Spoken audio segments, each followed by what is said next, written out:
Bonjour à tous, bienvenue sur Buzz TV. Alors Mila a beaucoup été critiquée après avoir changé la photo de sa petite sœur en lui rajoutant des cheveux.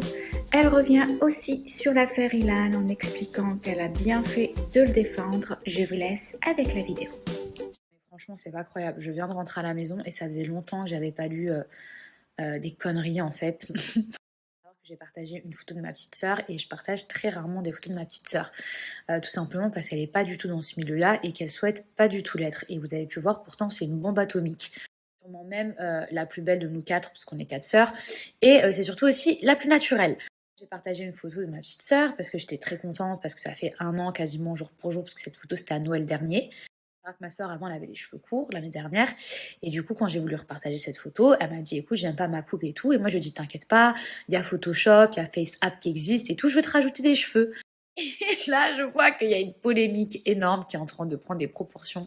Oui c'est scandaleux, Mila Jasmine a retouché la photo de sa petite soeur en lui rajoutant des cheveux. Non mais sérieusement. Et genre il y a vraiment rien d'autre à raconter, genre là il y a rien d'autre à raconter que j'ai rajouté des cheveux à ma petite sœur.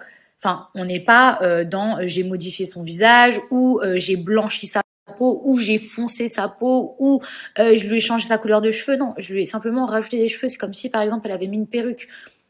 Chaque semaine, j'ai le droit. Chaque semaine, on veut me faire. Et pourtant, je vous jure, hein, je vous jure que je fais rien pour. Je suis toujours dans mon coin.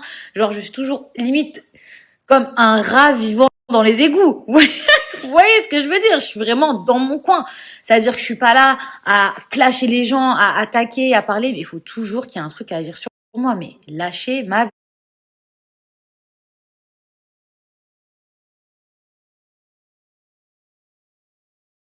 Franchement, qu'est-ce qu'il faut pas lire? Qu'est-ce qu'il faut pas entendre? Surtout quand on voit la conversation plus haute. Vous savez qu'il y a plein de gens, ils se rendent pas compte que leur DM, il reste. Et vous voyez, on dirait que quand ils obtiennent pas de réponse, il y a comme une espèce de haine qui se crée. Genre moi, plein de fois, j'ai retrouvé des gens qui m'insultent, mais en fait, genre un an avant ou 2 ans avant, c'est des gens qui m'envoyaient des messages du style Mila, je t'aime trop, je suis fan de toi, ou réponds-moi, ou même des mecs qui me draguaient pour ensuite venir m'insulter comme, comme.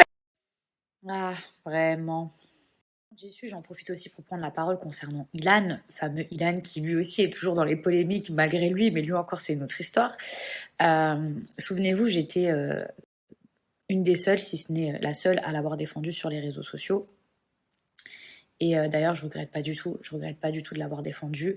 Après, à un moment donné, j'ai reçu un coup de fil où on m'a raconté des trucs de ouf, bien évidemment sans preuve, où j'ai eu un doute parce que je me suis dit si c'est vrai, c'est chaud. Mais encore une fois, c'était que des on-dit sans preuve. Mais moi, tout ce que j'avais vu jusqu'à présent, c'est-à-dire quand je vivais avec lui ou même la fameuse vidéo, il n'y avait aucune agression. Il y a quand même 2 filles dans cette vidéo dont on n'a jamais entendu le témoignage. Quand même, je tiens à dire, c'est super important. C'était juste une guerre sur les réseaux sociaux entre deux influenceurs sur qui a fait quoi, mais là où les vraies victimes, on les avait jamais entendues. Donc c'était que basé sur des on-dit, des accusations. Accusations sans preuve. Eh bien, figurez-vous qu'apparemment, il y a eu un rebondissement dans l'histoire, dans l'affaire. Les filles en question de la vidéo, ou la fille en question de la vidéo, a enfin pris la parole. Parce que, il me semble, moi, de ce qu'on m'avait dit maintenant, on va savoir si c'est vrai, la fille en question, à l'époque, était en couple et en fait, elle était toujours en couple. Et c'est pour ça que elle pouvait pas dire que elle avait passé une soirée avec Sebi Daddy et Ilan en booking, sachant qu'elle avait un mec. Donc vous vous rendez bien compte que c'était compliqué. Et je sais qu'Ilan, il a vécu quelque chose d'hyper difficile. Mais quand je vous dis hyper difficile, il a eu des comparaisons absolument horribles.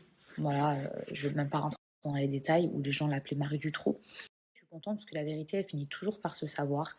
Et ça me réconforte aussi d'avoir pris mes réseaux, même si je me suis pris plein la figure d'avoir défendu Ilan, parce qu'au final, j'avais pas tort.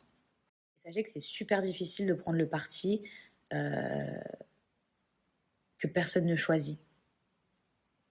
Du coup, vous en prenez plein la figure, mais c'est rien à côté de ce que lui a vécu, donc je suis vraiment contente pour lui.